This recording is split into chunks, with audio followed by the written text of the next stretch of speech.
All right, folks, the final countdown begins, okay? The trade deadline is not even right around the corner. It's on our street, and we have a lot to talk about with it, okay? As well as last night's game between the Texans and the Jets.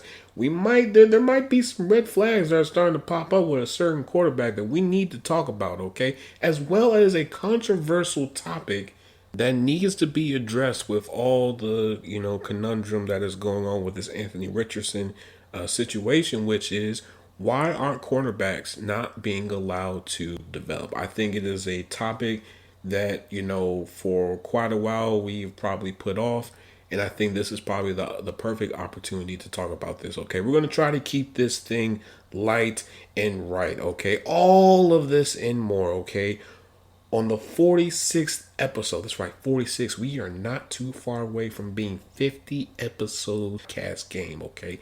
46 podcast. I am your host with the most. Just know this, I'm gonna drop this junkie bomb for you right now.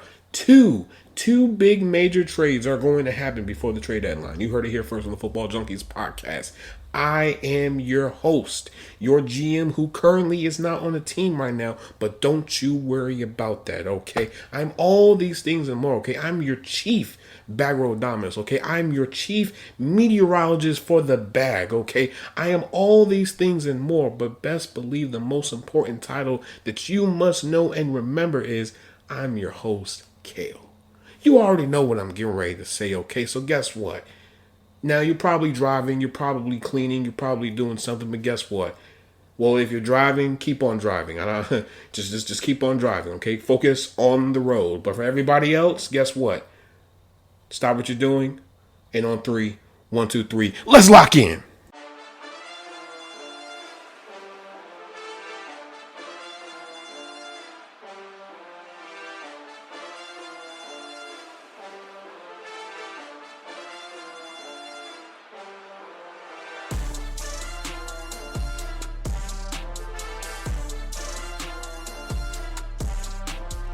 All right, folks, let's get into the meat and potatoes of everything that is going on in the league right now. And everyone is talking about the trade deadline. Now, me personally, you would have thought that, we would have had some more trades, popping up, very small trades popping up at this point. But, I guess not. I guess everybody is waiting till after the slate of games that are going to happen on Sunday. Well, hopefully that is the case because, so far there really hasn't been a whole lot of movement. I mean, sure, you've had Josh Uche being traded and D-Hop getting traded and Cam Robinson getting traded, but it's like, we need more, okay? There's a whole bunch of speculation. There's a whole bunch of rumors and this and that and whatnot. I need to hear something. I need to see something because why? That allows me to give the fix that you guys love and or need, okay? So, well, you know what? Do we really want to talk about? Let's talk about the game first. Let's talk about last night, and then we'll go into everything else. Again, I'm letting you guys know right now, this episode is going to be fairly light, okay? It is going to be light. I'm just letting you guys know. Now, last night's game, it was anybody's game. The Jets needed this more than the Texans, simply because the Jets have been on a dry spell for the last few games now, and they needed to get into the win column, and they finally were able to do it. So let's just get into the stats first, and then we'll dive into all the deep analysis and all those different types of things. So CJ Stroud was 11 for 30, 191 passing yards, 6.4 yards per attempt, and a 36.7 completion percentage, okay? And a 46.7 quarterback pressure rate, okay? Now, remember that number and that metric, okay? I'm going to go deep into that, okay? Joe Mixon, 24 attempts for 106 rushing yards, 4.4 yards per carry, 1 touchdown, 3 rushes of 10 plus yards or more, okay? Tank Dell, 9 targets for 6 receptions, 126 receiving yards, 21 receiving yards per reception, okay? Aaron Rodgers, 22 for 32, 211 passing yards, 3 touchdowns, 6.6 yards per attempt, a 68.8 completion percentage, and a 26.5 quarterback pressure rate, okay? Garrett Wilson, 10 targets for 9 receptions, 90 receiving yards, 2 touchdowns, and 10 receiving yards per reception. Breece Hall, 15 attempts for 74 rushing yards, 4.9 yards per carry, and 3 rushes of 10 plus yards or more. Now, when we look at last night's game, I definitely thought that the Texans were definitely going to win simply because they were better equipped to beat the Jets on both sides of the ball. Okay, the offense is playing very well. Their run game is very solid, and that defense sharks in the water. Okay, and clearly that's not what happened. Now, could we say maybe this was just a bad game for C.J. Stroud? Yes, you probably could allude at that, but I think something that definitely needs to be talked about is this offensive line didn't look that good last night. The pass protection was not good, and granted, the Jets were going after C.J. Stroud. Every single time he was hiking that ball, they were going after him. And most of the times, Quentin Williams was leading the charge, okay? Him matching up with whoever that guard was, barbecue chicken alert. Barbecue chicken alert, okay? He just kept on getting through every single time. Every single time, putting C.J. Stroud on the ground, put him in the ground. And then you had Hassan Reddick doing his thing. And then you had Solomon Thomas doing his thing. Michael Clemens doing his thing. You had that defensive line was eating last night. They were creating pressure. Pressure that I think C.J. Stroud could not handle. And in doing so, it costed them the game. Because when we really look at things, when you look at people like DJ Reed that's doing his job. By the way, DJ Reed is definitely a sleeper of a cornerback that not a lot of people are talking about. He has shown a lot, and man, oh man, if he becomes a free agent next year, I would love for the Steelers to get him. But nobody cares about that, okay? Gotta get back into the game. So this is what I will say. It's a great win for the Jets because this puts them back in the winning column. They needed this win to silence the naysayers, the haters, all of the doubters, all of the people that said their season was over, okay? But at the same time, this raises questions for the Texans because, do you think they should probably go after, an interior offensive lineman? Because, again, the interior offensive line was getting beat up. They were getting beat up for 4 quarters straight. And there was nothing they can do about it. Now, the secondary was doing their thing, They was holding their own against people like Devontae Adams and Garrett Wilson and company. But, again, that line, it just wasn't doing its job. I don't know if they were still in Houston or what, but they did not do well, and it costed them the game. That's just what it is. Now, this is a much-needed win for Jeff Ulbrich, just as much as a much-needed win for Aaron Rodgers. Now, the question is this. Can they continue to stack up more wins, and could they possibly turn their season around? The answer is yes. And the reason why I say that is because when you look at the remaining part of their schedule, it's not super difficult, but they could win, right? So their next opponent, the Cardinals. Then after that, then it's the Colts, and then they're on a bye. They have a late bye, which late buys come in the clutch sometimes because that allows them to rest, recover, recuperate, and sort of like in the thick of things of the season, because that's when you're really going to need some rest because you're going to be going through a gauntlet. You're going to be most likely facing, at least 2 of your division rivals, whether that be in the middle part or, the last 2 games of the season, right? So after their bye, they go up against Seattle, Miami, Jacksonville, the Rams, Buffalo, and then Miami again. If we're being real here, the toughest opponent that they will probably have to go up against is Buffalo. Buffalo in Indianapolis. Those are going to be the toughest teams that the Jets are going to really have to go after. Well, maybe you could probably throw in Seattle as well. Everybody else, it's fair game. If we're being real here, everything else is fair game. The Colts, that's fair game at this point. The Jaguars, that's fair game. A lot of these teams are in situations where they're about to, either make a decision where they're either about to tank, prepare themselves for next year, or they're going to try to see, what they can do with the remaining part of the season. Now, when we shift things over to the Texans, though, the Texans schedule is a little bit difficult. And the only reason why I say that is because Next week, they have to go up against Detroit, then Dallas, then Tennessee, then Jacksonville. Then they're on their bye, which is even later. Okay, week 14. They come back, face Miami, then Kansas City, then Baltimore, then Tennessee. If we're being real here, the teams that they could probably beat is Dallas, no disrespect to the Cowboys fans, Tennessee, Jacksonville, and Tennessee again. That's it. Those are the only games that they could probably, really do their thing, really impose their will. But Kansas City late into the season, that's gonna be a shootout. That's gonna be a bar fight. Going up against Baltimore, that's gonna be a bar fight. And Detroit ain't no slouch either. So again, we are hitting that part of the season. I will continue to emphasize this and I will continue to say it until I cannot say it anymore. We are entering that part of the season where every game matters. And especially your division rival games, because they can be the equalizer in either pushing you up for a seed in the playoffs or put you down in the seed to where you're having to go up against a tougher opponent that's on a hot streak. And you don't want that. So, again, it's a loss, but at the same time, this could be a loss for the Texans that's needed to get them refocused, re-locked in, and prepare themselves for the remaining part of the season. Now, the question is this.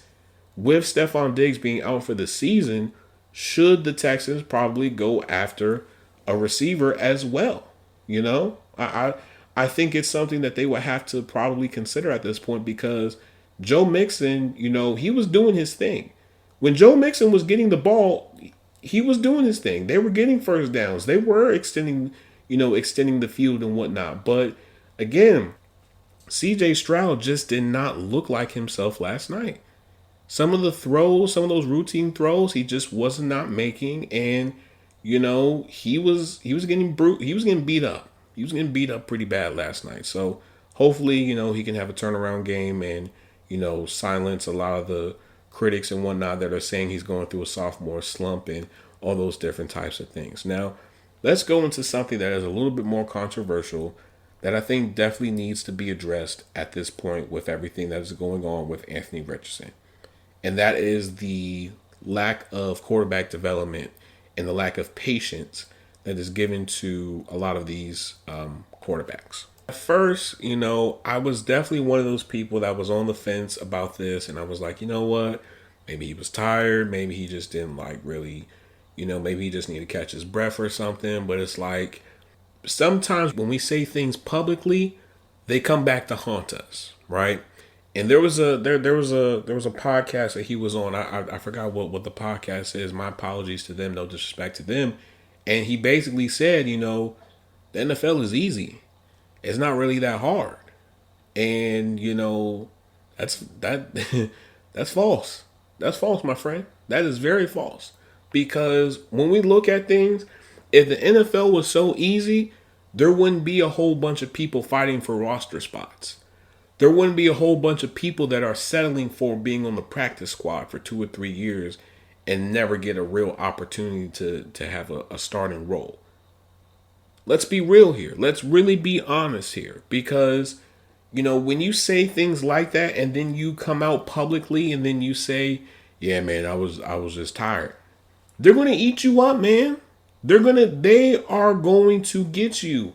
And, I understand the Colts had to make a decision because it probably did create some friction in the locker room.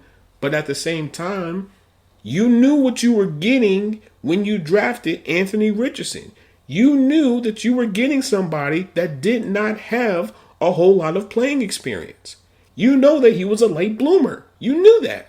So if you knew that he was a late bloomer, why in the world did you commit to drafting him that high? Why? Because again, a lot of times we as fans and even people probably in front offices, we look at the oohs and ahs of various players. Oh, they can throw the ball this far. Oh, they're super athletic. Oh, they're super fast. Oh, they're super strong. All those different intangibles, but not at the experience or the baggage or the time it's going to take in order to bring the best out of them. That is why a lot of times people do not progress well when it comes to that transition from college to the pros. We see it all the time. A lot of those first round picks don't hit. And by year 3, they're already being floated around for either being traded or being cut. Just because they haven't been able to really show anything. Because people give up on them so quickly. And in some ways, it's like damaged goods, right? You get something and, you realize that it's a little bit damaged and you just get rid of it, right? Better yet, imagine yourself being a kid and you're going past a toy store and you see the toy store that you know and that you love it. Before I go any further, this probably shows you how old I am because they don't even have toy stores anymore. But moving forward. But imagine you going past a toy store and there's a particular toy that you really like. And it's in the front part of the store. I'm talking about they got it going off. You got it doing its thing and whatnot. And they got a big old sign over it. Come get this toy now. Guess what you're going to do? You're going to be interested in it. You're going to see it before everybody else sees it. Before your parents see it. Before your other siblings see it. All those different types of things. And guess what? You're going to get pulled into it. And then you're going to want to feel it. You're going to want to experience it. And before you know it, guess what? You're going to want that toy. And that is exactly what happens a lot of times when these quarterbacks are drafted into the first round. You like the oohs and ahs. You like the things that they do, but you don't recognize the toll and the amount of resources they have to allocate in order to bring forth their best potential and their best version of themselves. Because the fact of the matter is, when Bryce Young was in Alabama and he was doing his thing, oh my God, there was a whole bunch of people saying, oh, he's a franchise guy. He's going to change the franchise. Look at, the way that he runs. Look at the arm, that big throw that he made. All those different types of things. But now that he's been in the league, I keep on hearing, he's washed. Oh, he can't play in the NFL. Oh, he can't fit in the league. Now they got to get him out of here. They got to do something with him. Where was this when he was in Alabama? Where was this? Where was this? I didn't see it. I didn't see a whole lot of people identifying the various red flags and, the things that he may have to overcome when he comes into the league. I didn't see that. All I saw was a whole bunch of people praising, he has a big arm, he's athletic, he can roll out the pocket, and he can do this and he can do that. That's not what it is, okay? And Mel Kiper said this best. And, this is a pretty long quote, but, we are going to get through it, okay? He said this on the Chris Canty podcast that's on ESPN. Shout out to Chris Canty. So this is what he says, okay? And I quote, "Develop doesn't exist. They don't develop quarterbacks anymore. They force feed them. They expect them to be great. They don't like them to work through struggles. Struggles are not tolerated anymore from a young quarterback. Bad reads, inaccurate throws, interceptions, mistakes aren't allowed anymore. You're expected to play at a 7-year veteran level when you're a rookie, second-year quarterback. The development, okay, this is important, the development, the growth of a quarterback to work through, make progress. You're not allowed to do that anymore. You're not allowed to because mentally and physically, you're destroyed. You're destroyed by getting beat up because you're out. Maybe some of these quarterbacks behind a bad offensive line, or they're getting beat up mentally by everybody, media, fans, everybody saying you stink. You shouldn't have drafted this guy. Let's draft this guy this year. Get him out of here. It wasn't like that back in the day. And now we're chewing them up and spitting them out early. So the development of a quarterback doesn't exist. That's why I get down to who needs to go back, get as much time in college as you're allowed to get as many starts in college as possible. Eli did it. Peyton did it. Others have done it. Go back and get those extra dozen plus starts, and that'll help you deal with the scrutiny and the expectations that are there for a rookie second-year quarterback in the National Football League. Now, he is right. He is right. For once, there is something that I can agree with on Mel Kiper, which is a lot of quarterbacks now do not have a whole lot of playing starts and do not have a lot of experience under their belt.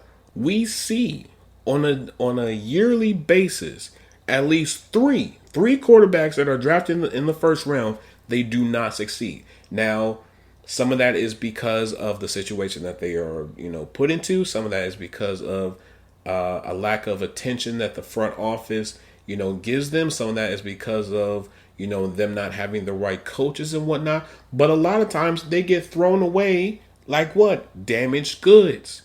Case in point, Sam Darnold. When the Jets got rid of Sam Darnold, everyone was labeling Sam Darnold as a bust. Everyone's saying he can't be a starting quarterback in the National Football League. He can't do it. He can't do the basic necessities to be a quarterback. And then guess what? He went through a little bit of turbulence. Went to the Panthers. Okay, cool. Didn't work out the best. Then he goes to the 49ers. Spends a year under there.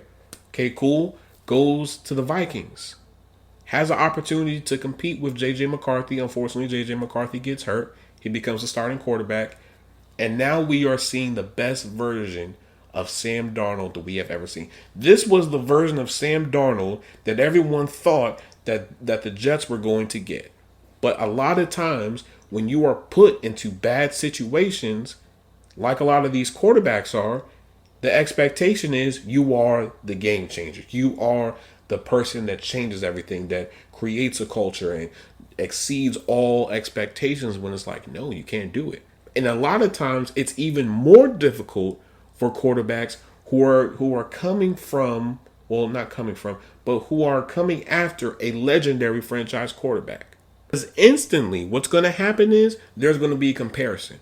Everything that quarterback does in the first year of their career, they're always going to compare it to the legendary quarterback. And if they do not hit certain thresholds, or if they do not do certain things that legendary quarterback did, guess what's going to happen? Oh, they're instantly going to throw them under the bus. They're going to say, get him out of here. We should have kept that legendary quarterback for 1 or 2 years. I've seen it, and it does not end well. And a lot of times, some people can persevere through it, and they have successful careers. And then there are others who crack under it and they can't handle it, right? Case in point, a lot of times when we look at quarterbacks, they want to be put into stable organizations, stable environments. Because if you don't put them into stable environments, guess what's going to happen? You are not going to see the best out of them. Case in point, Bryce Young going to the Panthers. That was probably the worst place that he could possibly go to. Because why? You have a dysfunctional owner. You have a dysfunctional front office that has not given you the supporting cast that you need in order to be successful, right? Sure, you got Xavier Legette. Cool. He's a rookie. But you really don't have a good offensive line. You have a running back, but you really don't use him as much because Chuba Hubbard is doing more than what he's doing. You don't have a productive tight end. You don't even have a defense. So exactly how in the world can you expect them to be what they were in college if you don't surround them with talent?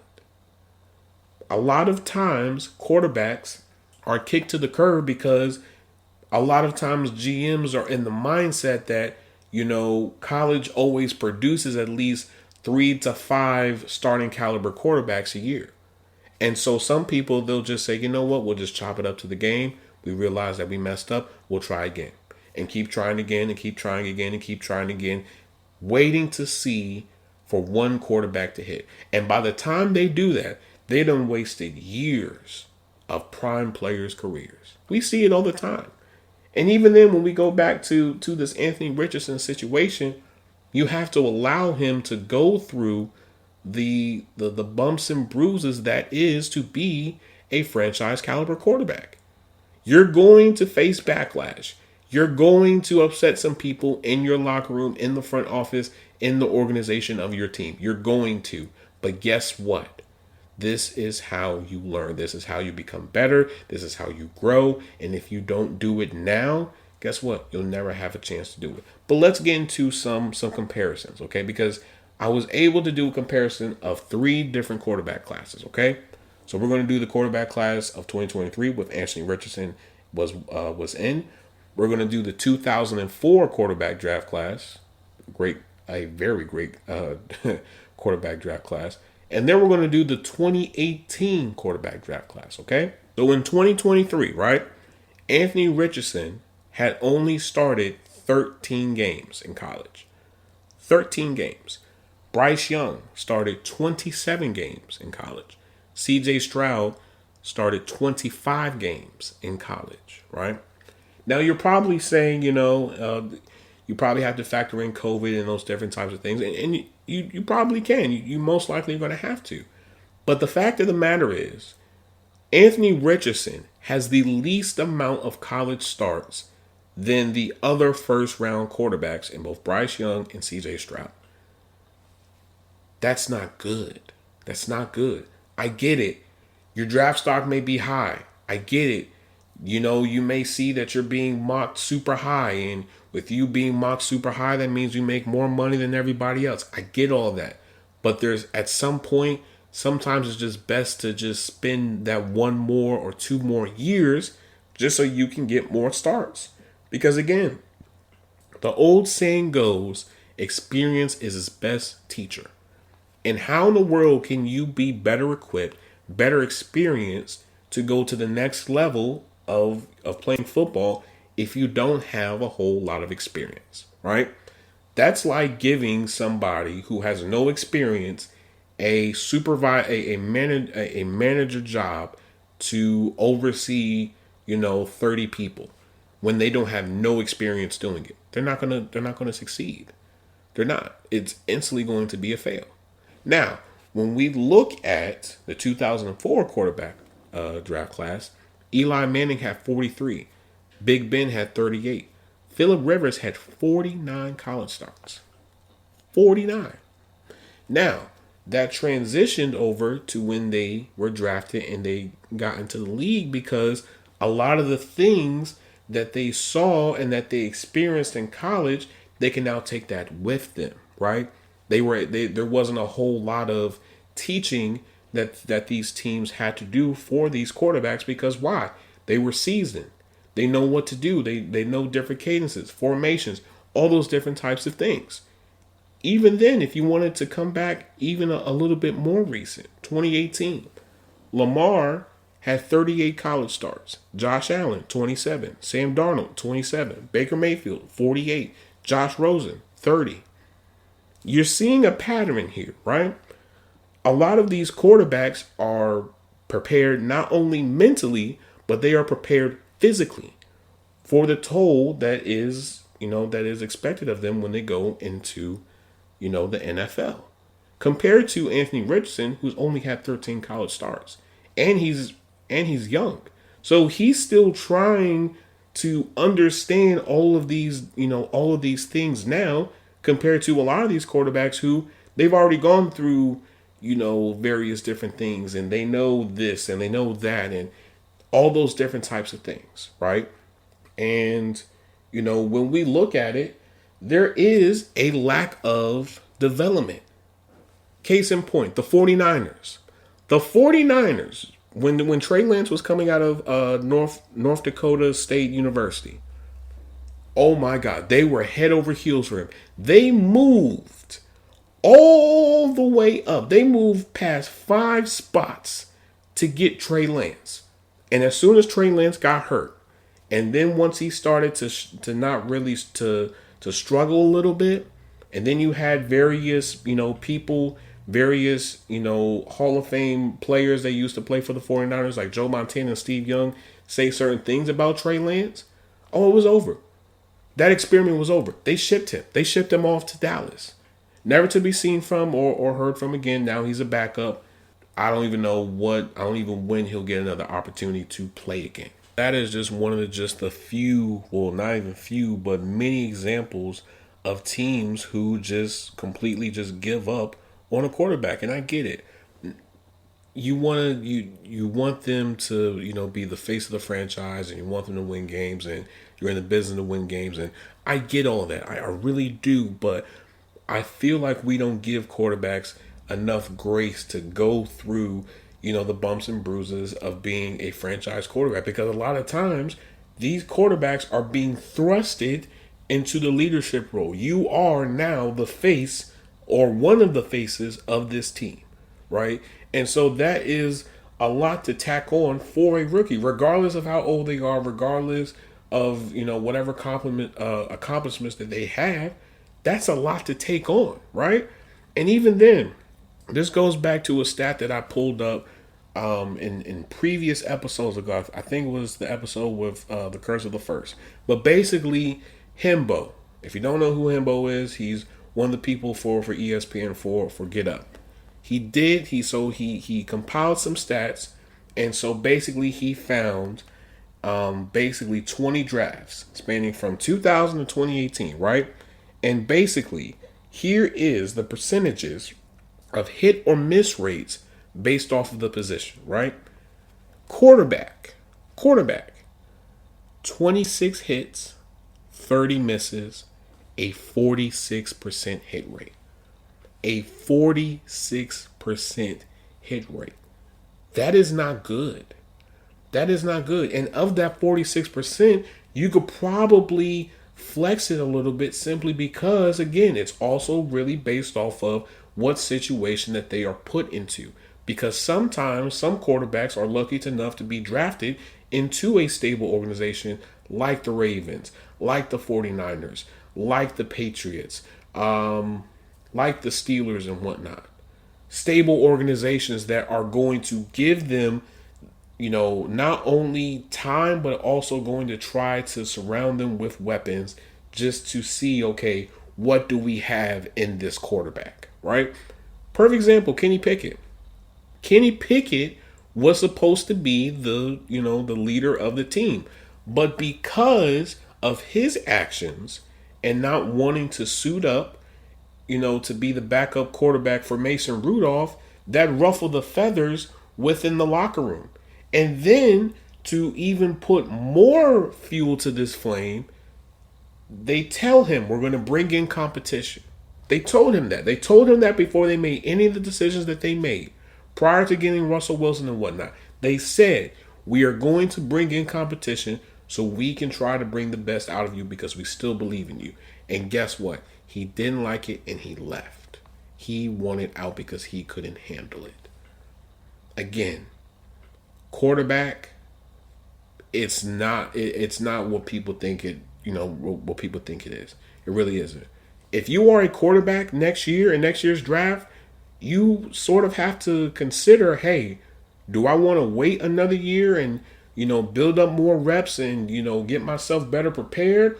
Or do I want to just say, F it and then just go? Because if you have that mindset, most likely you're going to be put into a crappy situation. You're going to be put into a team that is going through a rebuild, that has lost a lot of their star players, that has limited cap space, and a dysfunctional front office and ownership. That's what you're going to walk into. Now, to some people, they'll probably say, oh, no, it'll straighten itself out in my second or third year. It's no problem. But a lot of times it doesn't. And a lot of times that carries that carries with you, at least the first half of your career. And then by the second half of your career, when you start making some real money, you want to go into a place that's stable, that you don't have to worry about the owner looking over your shoulder, or your head coach being in the hot seat, or your offensive coordinator not being the best and whatnot. Again, I get it. It's hard, but again, there are certain things, not even certain things, but we have to give quarterbacks time. Not everybody grows the same. Some people are late bloomers and take a little bit longer to really, bring out their best potential. Some people are a little bit early. You just put them in and, they're guns blazing, the first game of their career. Not everybody is the same. And so, when you have that on top of not surrounding them with the right weapons and the right offensive coordinator and putting them into the right, the right system to be successful, if you don't do those small little things, it's going to have a major effect on the quarterback. It really is. Case in point, look at the Ravens. The Ravens realize that, okay, We have this dual threat quarterback who can beat you with his legs as well as his arm. We have to surround him with talent. And what did they do? They started to get him better receivers. They started to get him, a better offensive coordinator and what. And now look, it's paying off. You have to invest into your quarterback like how you buy a house. When you buy a house, you don't just buy a house and then you just don't put no furniture in it, and you don't put no good china and no good plates and spoons and knives and whatnot. You don't put up no TVs, no beds or anything like that. No, you got to put that stuff in there. You got to make sure that the grass is cutting. You got to invest into this thing, because if you don't invest into it, you're not going to get anything out of it. And that's what happens a lot of times with these quarterbacks. They throw them into crappy situations and say, okay, fix it. And a lot of times they can't. It's not a fix it type of thing. It's a thing where the front office has to realize, okay, we need to rewrite this wrong right here. We need to, draft this player to fix this. We need to, fix the offensive line and whatnot. Look at Andrew Luck. Andrew Luck is a perfect example of what happens when the team and the organization does not invest into the quarterback the right way. They allowed Andrew Luck to get beaten up for a majority of his career. And by the time that he was done taking all of that abuse, he was done with it. He had mentally checked out. He didn't want to do it anymore. Because why? They took too long to invest into protecting him and surrounding him with the right weapons. It happens. We see it more and more and more. There are even times where there are quarterbacks who don't want to listen, who don't want to take the advice. RG3, for example. Kyle Shanahan and Mike Shanahan were telling him, listen, if you want to survive in this league, you're going to have to slide. They brought in baseball players and experts to show RG3 how to slide. He didn't want to listen. And guess what happened? Shortly after, he didn't last that long in the league.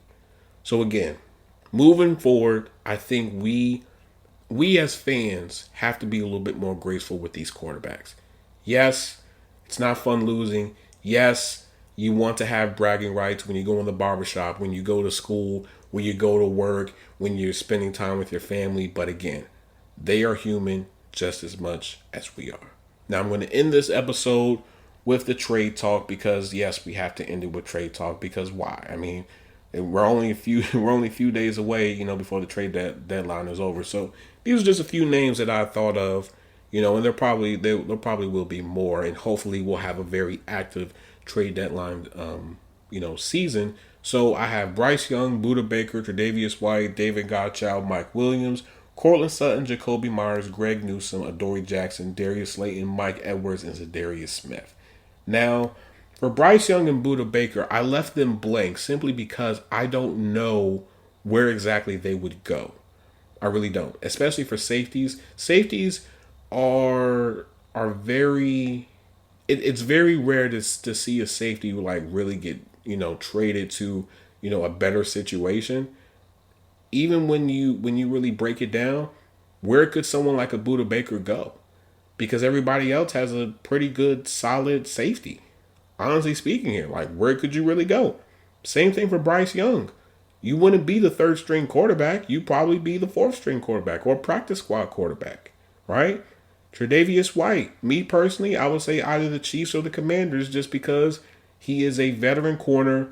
Both of those teams are winning teams, and, they would have him probably on limited reps, honestly speaking here. Now, does Tre'Davious White, does he feel like he can still play, outside corner like how he used to? Who knows, right? David Godchild, I would say 49ers, Steelers, and Ravens. And the reason why I have those three teams is because all three of those teams, probably need to add more depth at defensive line, especially interior defensive line. So, you want to try to capitalize and reinforce that line, because you're about to hit that point where the run game is going to be more, more efficient, is going to be used more, in various offenses.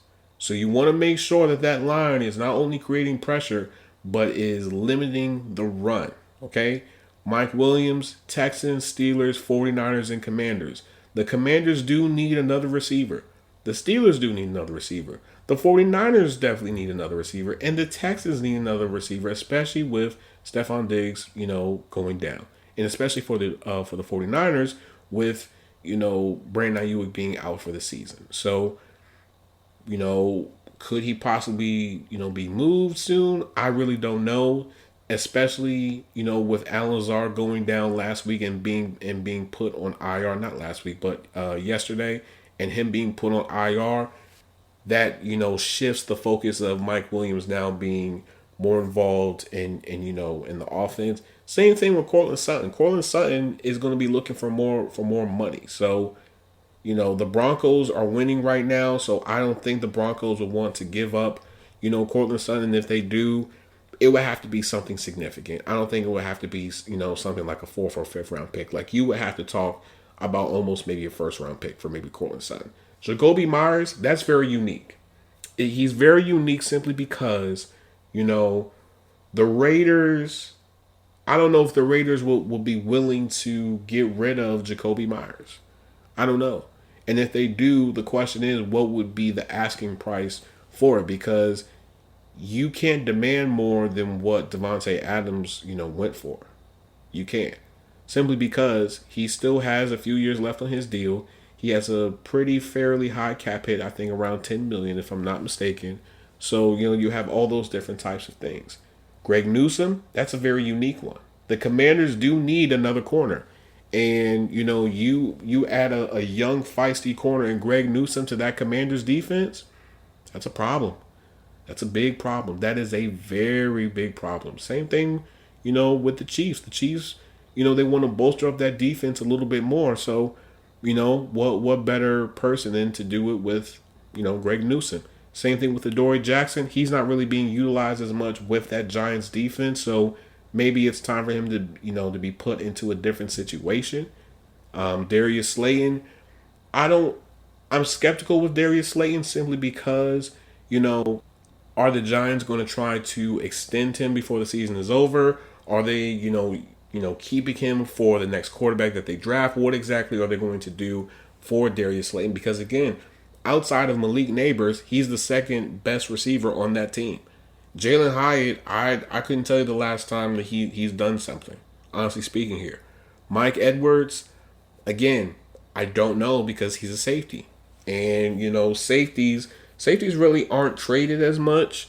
And if they do, they're put into either worse situations than what they were previously in, or, they're just simply released. And then Za'Darius, Lions, Ravens, 49ers, all three of those teams need pass rushers immediately. They need somebody that can plug and play right now. But hopefully we see something crazy happen.